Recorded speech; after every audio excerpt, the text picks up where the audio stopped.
Vamos a doctrinar sobre lo que está bien, sobre lo que está mal, ¿no? Porque es la juventud. La gente va poco al teatro. Entre 15 y 25% está reconocido en cifras generales que acude al teatro. Y siento que también lo interesante con OPE es que por muchos años ha sido un mega tabú hablar de depresión.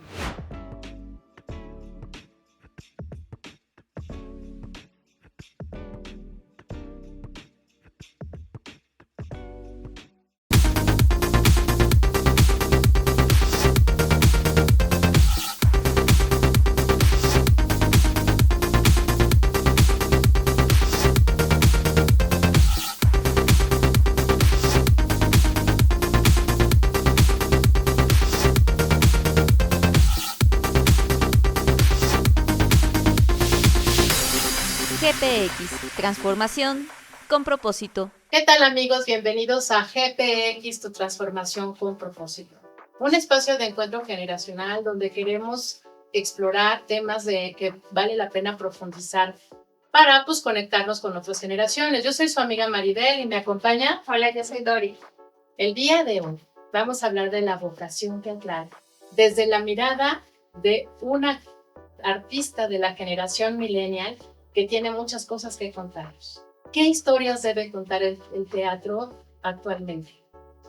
En un mundo que corre tan rápido, que todo el mundo va deprisa, hay quien se atreve a detenerse, a observar y a contar estas historias que necesitan ser escuchadas, pero que también reciben este llamado interior de qué hacer para darle un propósito, no solo a la vida de quien lo hace, sino también establecer una conversación con quien más lo necesita. Y para eso tenemos aquí a Patricia para hablar de este tema. Gracias, Pati Martínez, por acompañarnos el día de hoy. Ella es una actriz integral, es dramaturga, generadora de contenido y creadora de varias obras de teatro al día de hoy a su joven edad. Y por favor, Patricia, platícanos, háblanos de ti, de cómo nace esta vocación, en qué etapa de tu carrera te encuentras. Muchas gracias por invitarme, estoy muy feliz de estar aquí. Pues yo desde muy pequeña tuve una inquietud por lo teatral, no sé por qué. Yo creo que tuvo que ver con mi papá, en gran medida, que me llevaba mucho al teatro y que me fomentó mucho también la escritura. Entonces, eso es algo que se fue tejiendo desde mi infancia. ¿Tu papá es...? Mi papá es escritor, también se dedicó mucho a la edición y al editorial y también a la docencia, pero pues es un clavado de las letras y desde chiquita me ponía ejercicios de escritura. O sea, sí, mi papá tuvo una influencia fuerte. Una influencia bastante significativa y empecé a interesarme por el teatro cada vez más desde una mirada profesional y estudié en la Facultad de Filosofía y Letras en la carrera de Literatura, Dramática y Teatro. Y esos son como mis inicios, ¿no? Y ya durante la licenciatura les comentaba que empecé a tener este interés por hacer un teatro que dialogara con público adolescente, porque tenía muy clara mi experiencia de ser estudiante de preparatoriana y presenciar obras de teatro que me parecían, que rayaban desde que eran aburridas y que solo estaban buscando cumplir con ciertos contenidos de la currícula y que al final era como, seguro hasta les suena, ¿no? Era como un negocio un poco ahí entre maestros y los que hacían la obra, en donde no había un interés genuino por hacer algo profundo que dialogara, interpelara verdaderamente a las audiencias juveniles y que solo buscaba hacer el chiste ahí tonto, entretener y disque hacer teatro, ¿no? Entonces a mí eso me enfurecía porque habiendo crecido con la oportunidad de presenciar obras de teatro de calidad y con temas interesantes, pertinentes, con la intención de verdad hacer algo que no tratara como tonto al público joven, sino como alguien que de verdad puede consumir cosas más complejas y que de hecho lo hacen, ¿no? O en la tele, en las series que ven.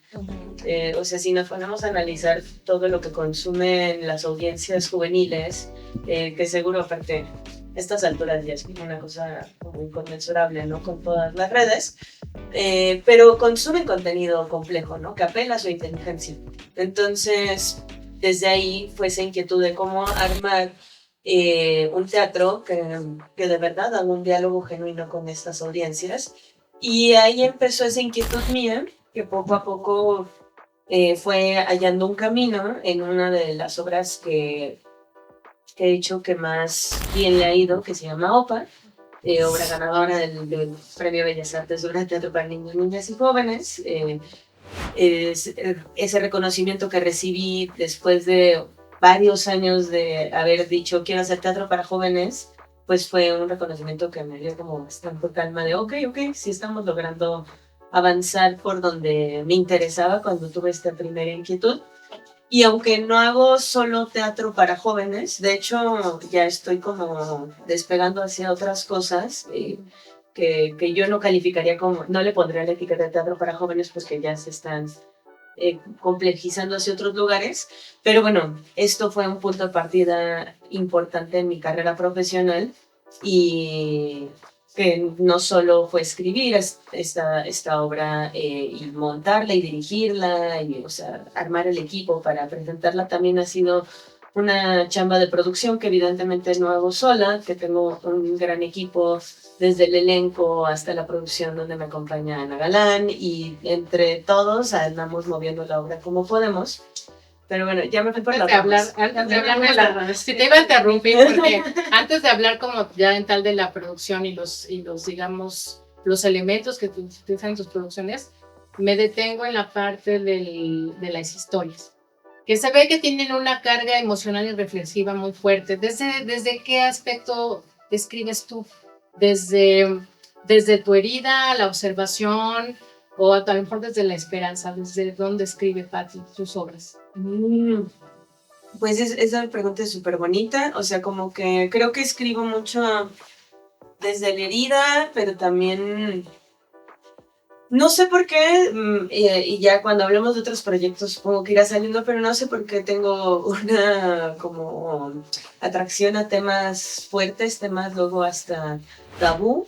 Lo he hablado en terapia mucho últimamente, aunque de repente digo, ¿por qué? Porque ¿qué trauma tengo que me trae? Sí, ¿qué tan necesario es incomodarse para crear algo auténtico, ¿no? ¿Y por qué? Sí. O sea, yo te quisiera preguntar eso. O sea, trata de reflexionar que la incomodidad, o sea, ¿qué es lo que saca de ti? Porque no a cualquier creador le resulta hablar de temas incómodos, ¿no? Muchas veces hay que quedar bien para vender bien, pero tú pareciera que es al contrario, buscas incomodarte, buscas temas que no son tan hablados, tan aceptados, que son tabús. ¿Qué significa para ti? Y bueno, fuiste premiada también por algo así. ¿Qué significa para ti escarbar en estos temas? No, pues es que, o sea, sigue siendo una pregunta de la que todavía no tengo todas las respuestas, pero yo creo que tiene que ver con que, y así como si es algo muy personal, con que en cierto punto de mi vida, y OPA va de eso en gran medida, como el reconocimiento de mi propia sexualidad, reconocerme como lesbiana o bisexual o los lindes entre esas dos nociones, fue para mí muy difícil y sobre todo fue difícil frente a mi familia, ¿no? Y entonces esa herida o eso que en mí provocó esa dificultad para nombrarlo, ¿no? Y una vez nombrado, darme cuenta de que no bastaba con haberlo dicho, ¿no? Y con haberlo socializado, sino que pues en mí se volvió como una cosa como una pelea, yo creo, una lucha y que igual era de mí conmigo misma, pero que de alguna forma yo creo que terminó influyendo querer hacer historias que tocan esas cosas que la gente se está haciendo como que no está pasando. O sea, como alguna vez me ha hecho sentido pensar en el concepto de la omisión, ¿no? Como omitir. ya se dijo algo, pero vamos a hacer como que no pasó, vamos a omitirlo. Y eso a mí en mi historia personal me ha generado mucho dolor cuando algo que para mí es importante se decide omitir, ser omitido, hacer como que aquí no pasó nada. Y partiendo de eso, que es algo como, pues, que igual, pues para mí fue importante, pero no es que sea como tan traumático, o sea, es relativamente común que sea difícil hablar de la propia sexualidad, sobre todo en familias mexicanas, pero con esa cultura muy católica, etcétera. Pero bueno, partiendo de esa línea, fui descubriendo que hay otra serie de secretos y de cosas no dichas y de tabús que son todavía más complejos y que, bueno, no sé si más complejos o más bien lo que esconden son cosas todavía más graves. Y entonces en este espíritu investigador y de nombrar las cosas terminé como metiéndome cada vez a temas más rudos, y entonces mientras que Nopa fue a hablar de la depresión y de dos amigos que se están acompañando mientras empiezan a nombrar, bueno, uno gay y la otra bisexual y todo esto, de repente empiezo a partir a otras obras como Al borde de la carretera, que es una obra que tuvimos que hacer en pandemia en Zoom, resolviendo lo que estaba pasando en el momento, que no se podía hacer teatro presencialmente, y otra que se llama Sobre el sonido de un derrumbe. Y sobre el sonido de un derrumbe, a diferencia de Opa, que es una historia, Opa es un coming of age en el que ves a dos amigos, pues esta historia de adolescentes que están batallando con sus sombras, con sus demonios, con sus fantasmas, y que se están enfrentando a la vida y entender que la vida es cambio, mientras que en Sobre el sonido de un derrumbe vemos una historia mucho más densa, donde pues es una familia en la que se decidió nombrar algo verdaderamente grave, ¿no? Que eso no tiene que ver con mi vida, pero conforme yo empiezo a abrir temas tabús y a platicarlo con amistades, me voy dando cuenta de que es relativamente común temas como el abuso, ¿no? Entonces, esa obra termina hablando de abuso, ¿no? O sea, bueno... Lo que, si me permites, lo sí, que veo perdón. aquí es que estamos viviendo una época de mucho auge en donde el teatro está permitiendo explorar, profundizar, pero sobre todo confrontar ciertos temas que tal vez en otras generaciones no nos atrevíamos, ocultábamos, como bien dices, y que gracias a nuevas generaciones, personas como tú que se están atreviendo en esta catarsis tal vez que tú dices, que te ayuda a ti a sanar o a aceptar, y que también a la sociedad dices, pues yo lo saco, si me aceptan o no me aceptan, digo, es una conversación personal, pero nos está llevando el teatro a confrontar estos temas que han resultado ser incómodos en otros tiempos, en otras generaciones, y pues es algo que están viviendo hoy en día los jóvenes.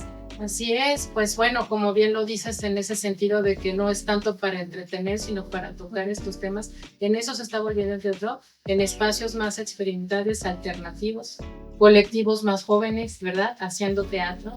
Y bueno, vamos a continuar vamos a una pequeña pausa, Pati. Vamos a hacer una pequeña pausa, audiencia, no se vayan, esto es GTX, su transformación con propósito. No olviden compartir, comentar, darle me gusta, y seguiremos haciendo más contenido como este con los tan interesantes como nuestra invitada.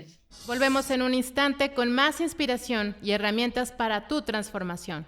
Esto es GPX, tu transformación con propósito. Bueno, y veníamos comentando con Patti de que cada vez hay más temas que abordar en el teatro que conectan a los jóvenes, como es la ansiedad, la diversidad, la soledad, el propósito y todas estas crisis que empiezan a presentarse como de cierta manera, y que el teatro da este espacio para tocarlos con más profundidad, ¿no? Enfrentarlos, abrir espacios de reflexión, como amnistías, de conversación, pero sin lugar a dudas, y creo que es muy... hay cifras generales, y creo que es de común acuerdo, que vemos que la gente va poco al teatro. Entre 15 y 25% está, pues, reconocido en cifras generales que acude al teatro. ¿Qué está pasando ahí? ¿Qué es tu apreciación de estas visitas al teatro no tan frecuentes? Y si tú crees que existe, o sea, ¿qué debería de existir para atraer más gente a Esa audiencia. esa audiencia? Pues yo creo que está un poco conectado con lo que ya platicamos y con la primera pregunta un poco. O sea, creo que tiene que ver con o sea, si ustedes mismas piensan en sus primeras experiencias en el teatro, probablemente, bueno, no sé qué se les venga a la mente, ¿no? Pero no es que haya una cultura teatral que genere un teatro para infancias y adolescencias que, o sea, sí lo hay, sí existe un teatro de calidad para estos públicos, pero en general los puentes entre las audiencias y quienes producen este tipo de teatro no son tan fuertes, creo, no son tan constantes, no sé cómo decirlo. Las políticas públicas probablemente tampoco favorecen al 100% que exista este contacto desde la juventud y la infancia a un teatro que te haga sentir, quiero ver más teatro, ¿no? Me gusta el teatro. Y que crezcas diciendo, el teatro vale la pena y por lo tanto ya adulto digas, entonces vale la pena que invierta cierta cantidad de dinero en un boleto de teatro hoy en la tarde, ¿no? Y si no se fomenta el teatro desde esas edades, está difícil y es una batalla de toda la vida para quienes hacemos teatro, que la verdad es muy desesperanzador de repente, pero sí es bien difícil que la gente vaya a ver tus obras. O sea, yo sí tengo que hacerle spam a toda mi familia. Mi familia, no tengo que hacer, mi familia siempre va, pero no puedo decir lo mismo de todo, o sea, en general, pues, o sea, sí, es una temporada de muchas funciones y te enfrentas al reto de cómo logro que el público vaya a todas las funciones, cómo los convenzo. O sea, sí es una labor bastante ardua de estar convenciendo a la gente de ir al teatro. Y eso, yo creo que tiene que ver con una mala experiencia en teatro, te marca, ¿no? Y te hace decir, ay, no, el teatro es aburrido, ¿para qué gasto tanto en esto si me estoy aburriendo, ¿no? Y también si el teatro intenta competir con las narrativas y con la dinámica audiovisual actual, pues no tiene caso, ¿no? El teatro siempre va a perder, más bien el teatro tiene que decir, ok, ¿en qué sí es único el teatro? Que de ninguna manera tiene TikTok, ni los Reels, ni el cine, ni la tele, y es que nos estamos encontrando en tiempo presente y nos estamos permitiendo detener nuestra vida para estar juntos, ustedes contando mi historia, nosotros escuchándola y compartiendo ese espacio-tiempo, y eso es lo que lo hace distinto de los otros medios de producción. Y si aparte de eso le sumas que hay una pertinencia en los temas que estás abordando y que puede verdaderamente interesarle al espectador, ¿no?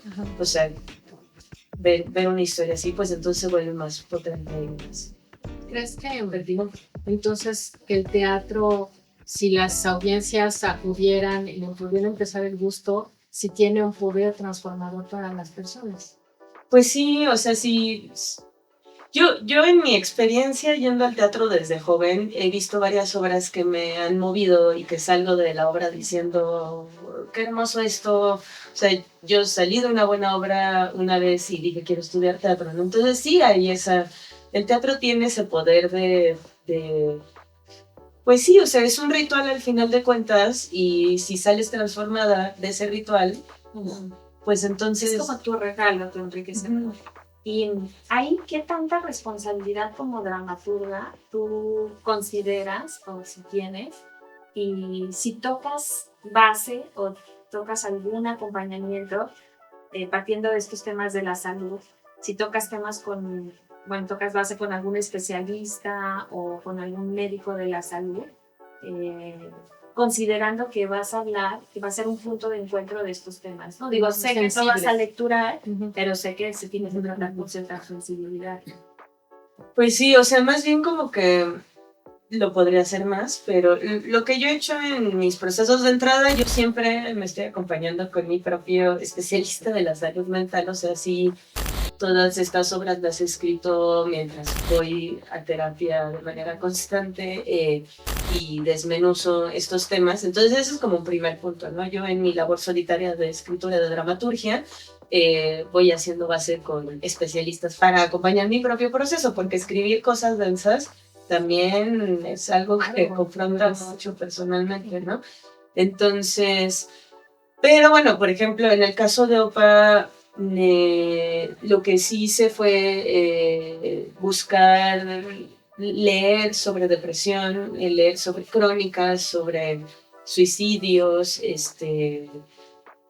quizá me pude haber informado más. Sobre todo estuve hablando mucho con amistades que habían estado muy cerca de esas experiencias desde del quererse matar, ¿no? Y por ahí lo llevé. Y quizá en el nivel de la dramaturgia, y ahorita que te escuchaba la pregunta pensaba, tengo otro amigo dramaturgo que dice como, a él le vale, ¿no? Él dice, ay, yo escribo lo que necesito escribir, que se haga bolas quien lo dirija, de cómo lo va a manejar para la audiencia a la que se presente.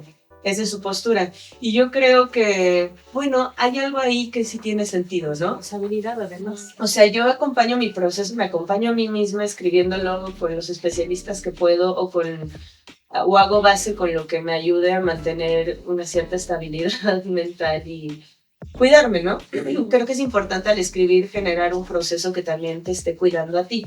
Pero a la hora de dirigir ya la obra en donde yo ya sé a qué público se va a presentar, ahí entra otro nivel de responsabilidad. Y en el caso de OPA, que habla de los temas que ya dijimos, nos presentamos hace 2 años, que como tiene datos.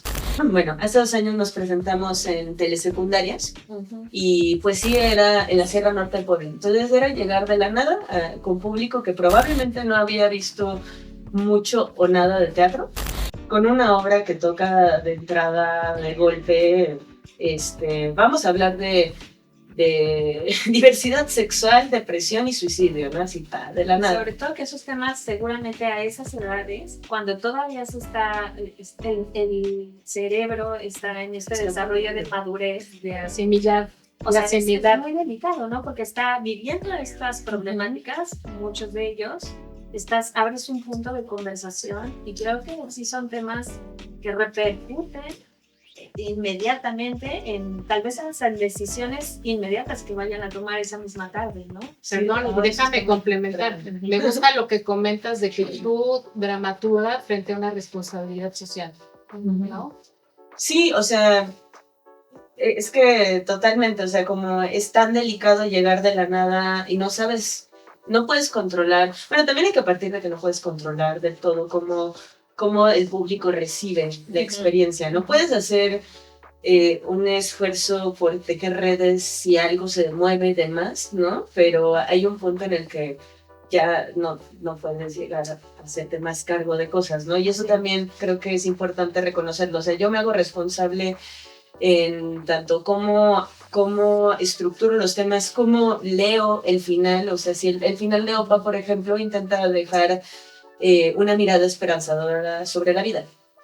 Pudo haberse acabado la obra con no, solo es triste y ya, ¿no? O sea, como que la gente decide irse y ya se acaba, ¿no? Pero intenté darle ese giro para que no se quedara así como tan abierto, pero en el caso de estas funciones en la sierra, sí nos asesoramos, sobre todo lo que hicimos, como son espacios que están bastante marginados, y no tienen acceso a la salud pública como tenemos en la Ciudad de México, que aunque deja mucho que desear allá todavía más, pues sí fue buscar contacto, redes de salud mental y de apoyo a, o sea, por ejemplo, hay un DIF cerca de donde dimos las funciones. Los conectas. Como que tratamos de hacer un panfletito con información básica de qué es la depresión, qué es la ansiedad, qué es el suicidio. Si te sientes así, puedes acudir con un experto en salud mental. Estos son algunos números cercanos, ¿no? Pero sí intentamos, y al final de todo, y esto también nos asesoramos con varias personas, entre ellas algunos sí más cercanos a la salud mental, que nosotros que hacemos teatro, e intentamos hacer una charla de contención al final de la función, porque luego sí pasa con OPA que la gente sale llorando mucho, y como artista eso es padrísimo. ¿Algo Pero justo en este momento que te haya significado algo que no esperabas? pues hubo una función en el Foro La Gruta en donde una chica en el público, desde cuando se entiende que uno de los personajes ya no está, que decidió morir, desvivirse, desde ese momento ella empezó a llorar, pero así como se oían, todo el público estaba oyendo que ella estaba como conectando con una emoción muy fuerte, y pues hasta donde lo que yo podía hacer era como, yo siempre me paraba al final de esas funciones a la salida del público y como que, pues gracias por venir y un abrazo si te conozco, ¿no? Y como eso era lo que podía hacer, ¿no? Pero también siento que el solo hecho de que ya haya conectado con la emoción y con llorar y con sacar eso, algo movió, ¿no? Y yo esperaría que fuera liberador, ¿no?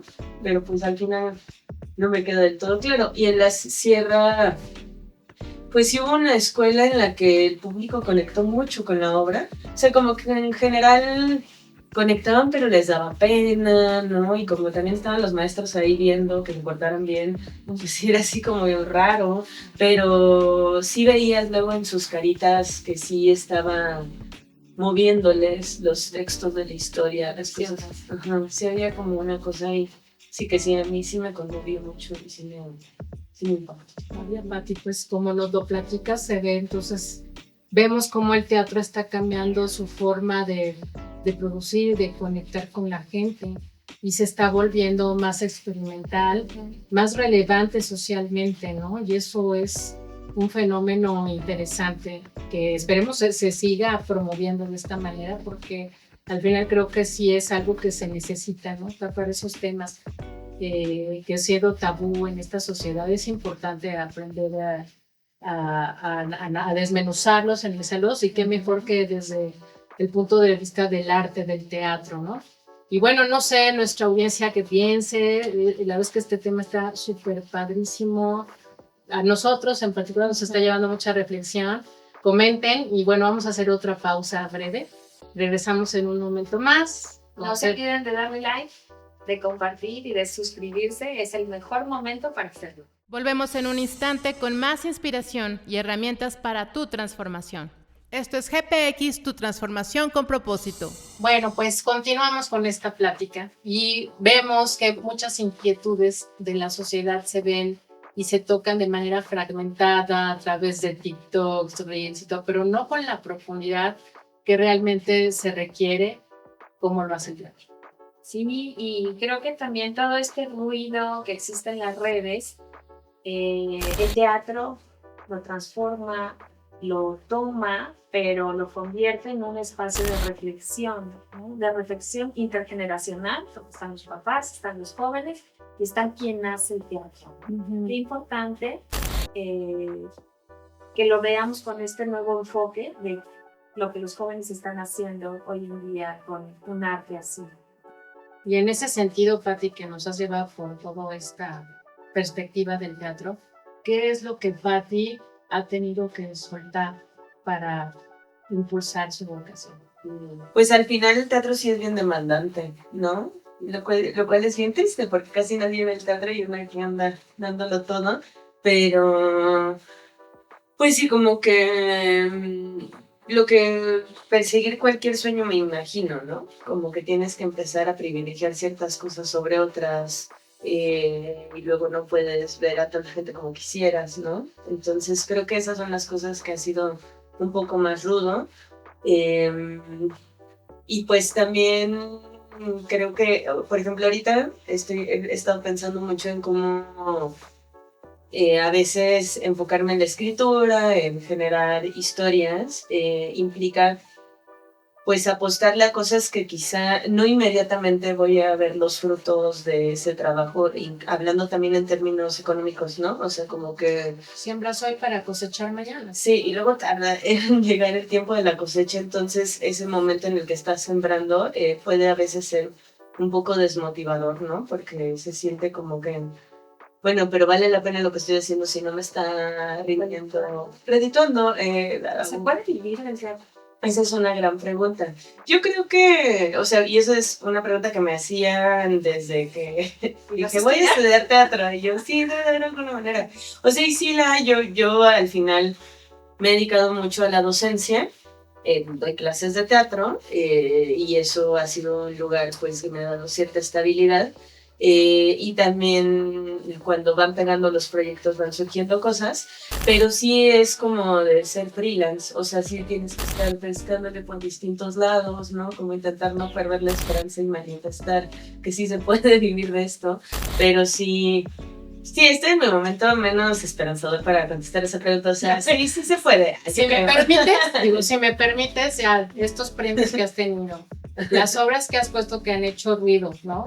Que yo creo que sabemos que el teatro no tiene tanta audiencia, pero creo que sí hay grandes oportunidades para que crezca desde el punto de vista donde que se toquen a profundidad temas que estamos buscando muchas personas que hacemos contenido, generar en la sociedad esa curiosidad y ese atreverse a confrontar estas cuestiones, y creo que el teatro sería una de las plataformas de poderlo hacer de esta manera. Y ojalá, yo pienso que sí, porque hay maneras de hacerlo, más cuando hay creatividad en el teatro. Y en ese sentido de la creatividad, creo que los recursos que utilizan, obviamente no vamos a hablar de las grandes obras comerciales, sino de estos nuevos colectivos teatrales, de estos nuevos espacios de teatro como el que haces tú, utilizan recursos innovadores. Creo yo, por lo que he visto algún par de tus obras, que yo no los había visto con esa, vamos a decir, creatividad como tal. Platícanos un poquito de estos recursos. Pues, bueno, de entrada nada más de lo anterior, o sea, sí hacer teatro independiente sí es como navegar un poco contra corriente. O sea, sí no es fácil, no es como no es posible, no, sí se puede, pero tienes que estarte moviendo mucho y sobre todo vivir del teatro en ese formato es estar persiguiendo convocatorias constantemente y apoyos gubernamentales, ¿no? Y también, pues sí, es estar bajando recursos desde distintas maneras, aliándote con distintas agentes colectivos. O sea, por ejemplo, nosotros para llevar OPA a la Sierra Norte fue un apoyo de la Secretaría de Cultura que ese fue un porcentaje que logramos gracias a que antes logramos hacer un vínculo con una asociación civil en Puebla que nos ayudó a gestionar allá. Entonces, sí es estarte moviendo y te redes, lo cual lo digo súper fácil, pero es bien difícil. Sí. Y en bueno, y eso por un lado, ¿no? Y sobre los recursos y como los dispositivos teatrales, ¿no? Innovadores, etcétera. Bueno, o sea, es que es como muchas cosas que decir sobre eso.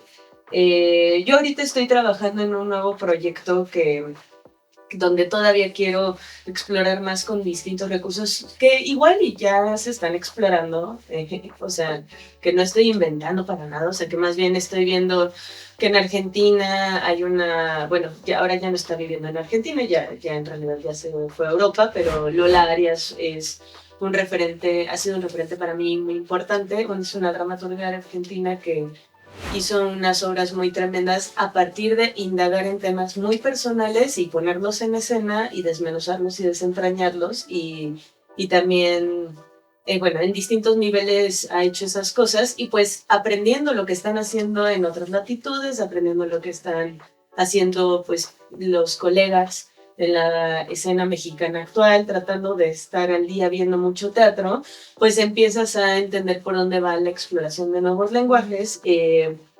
Y pues yo ahorita estoy en un momento en el que quiero hacer algo que, insisto, ya se ha hecho, pero estoy tratando de ver, bueno, ¿y cómo lo hago yo?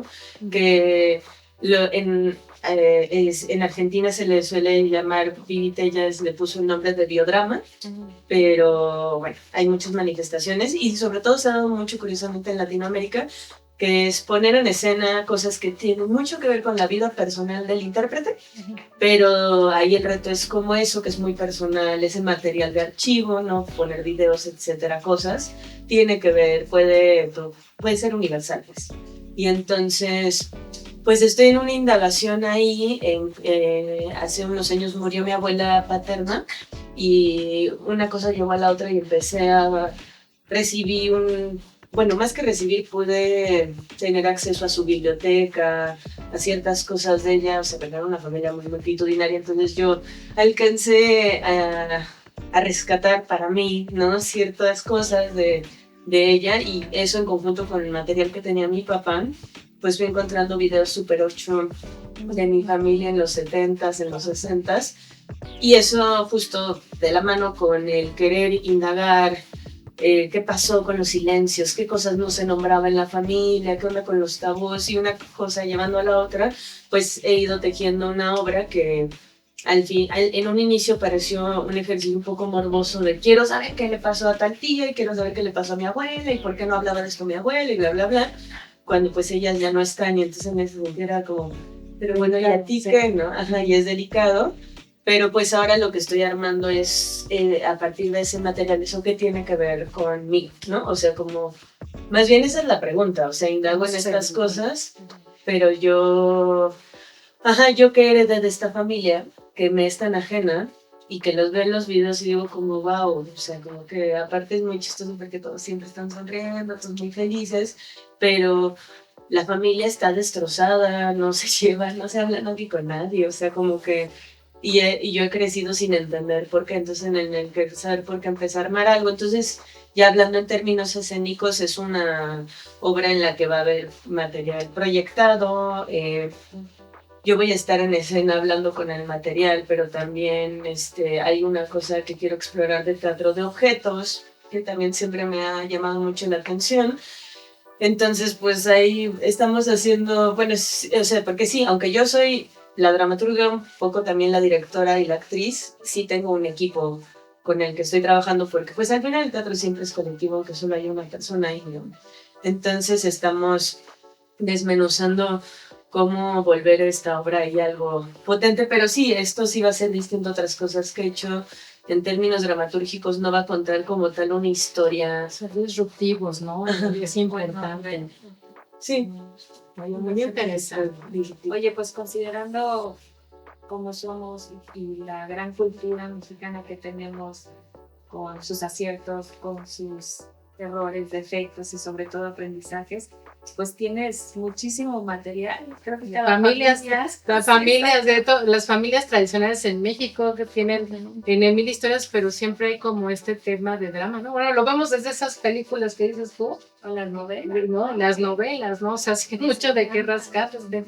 Oye, Tati, y ahorita, bueno, que ya hemos platicado tanto de todo lo que abarca tu trayectoria, ¿por qué no nos regalas algún fragmento de alguna de tus obras que represente de mayor forma tu creatividad, tu impulso o esta persona que representas en tus obras? Pues ahorita pensé en un mini fragmento, así es como un párrafo y medio, muy chiquito, de esta obra que les digo, donde lo que intenté explorar fue que haya momentos que es como una especie de ensayo, como un ensayo creativo, pero escénico, en donde, pero bueno, es una exploración en donde intento hablar y enumerar y como nociones que entiendo sobre la familia, porque esta obra sí va de lleno a ese tema. Ok, a ver, veamos. Parto de decir, nada más rápido, que esto se basó en leer un mini ensayo de un sociólogo que se llama Bourdieu, que yo no había leído nada más de él, más que este ensayo que se llama El espíritu de la familia, y lo que él plantea en ese ensayo es que la familia no es más que una palabra, ¿no? Y eso a mí me pareció muy bonito, o sea, es rudo también, porque uno dice, no, pues la familia es todo, es bien importante, pero pensar que solo es una palabra y desmenuzarla desde ahí me pareció muy, muy tremendo. Y entonces, bueno, les voy a leer un fragmentito que en realidad ni es mucho, pero bueno. Todas las familias están destinadas al fracaso. ¿Qué es la familia?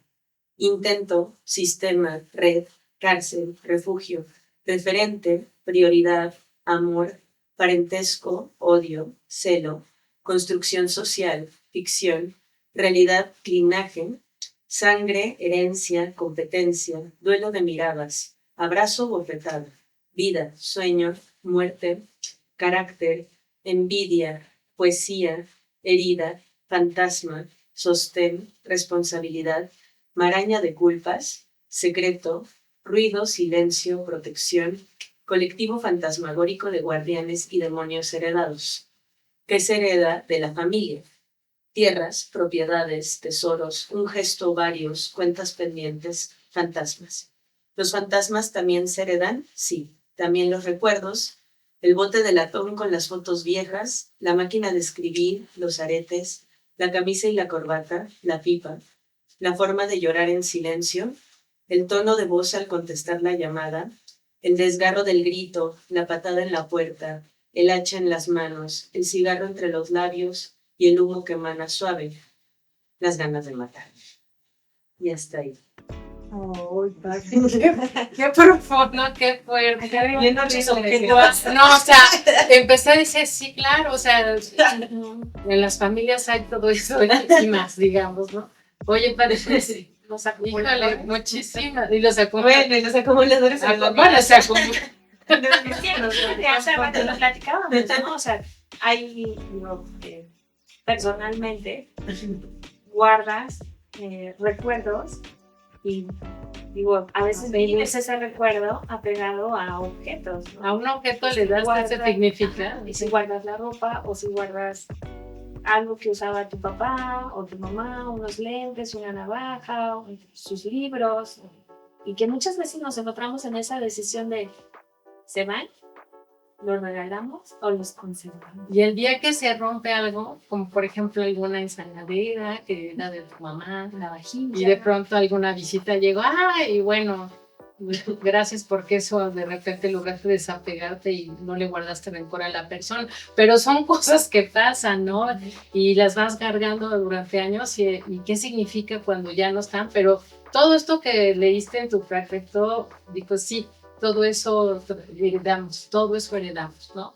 Y bueno, cerramos con esta parte, Pati. Muchísimas gracias por haber estado aquí con nosotros en GPX, de verdad, fue muy profunda esta conversación, o sea, a mí me ha encantado. Y no sé si quieras dejar un mensaje, ¿qué le dirías a todas esas artistas como tú? Que hoy todavía, que están estudiando teatro, porque el teatro y esta carrera sigue generando muchos estudiantes y muchos egresados. ¿Qué le dirías a alguien como tú que está explorando dedicarse a esto, pero tiene miedo? Pues, ¿qué le diría? Le diría que, pues es que el miedo siempre ahí va a estar, ¿no? ¿Cómo vuelves al miedo un aliado? ¿No? Que de eso se trata, ¿no? De volverlo un aliado. La vida es muy difícil, pero hay que echarle ganas. Fíjate que ayer me pasó y estaba haciendo un cuento justo para niños y un borreguito que no podía dormir y recibía los consejos de mamá borreguito para dormir, ¿no? Así yo decía, pues no tengas miedo, o sea, ella decía, tengo mucho miedo, ¿no? Me estoy imaginando cosas. Y yo decía a la mamá, pues agarra ese miedo, hazlo tu aliado, tómalo de la mano y camina con él. Aceptemos este miedo, ¿no? Vívelo, porque es el miedo el que te va a ayudar y te va a impulsar a ir tras otro miedo y después ser valiente para seguir avanzando sobre ese miedo, ¿no? O sea, el que los vayas enfrentando de alguna manera te va dando como esa seguridad, ¿no? Y qué bonito caminar con esos miedos, pero con un propósito, ¿no? Gracias. Muchas gracias, Pati. Me la paso muy bien, muchas gracias. Gracias a ti. Pues, gracias amigos, cerramos un episodio más de GPX, su transformación con propósito. No se olviden suscribirse, darle like y en la caja de comentarios, en el espacio que tenemos por ahí, coméntenos si este tema les gustó y también qué otros temas de los cuales les gustaría que habláramos para que sigamos invitando especialistas, así como Pati, que nos acompañen a profundizar sobre estos temas. Yo soy Dori. Nos acompaña su amiga Maribel. Gracias, Pati. Hasta la próxima. Hasta la próxima.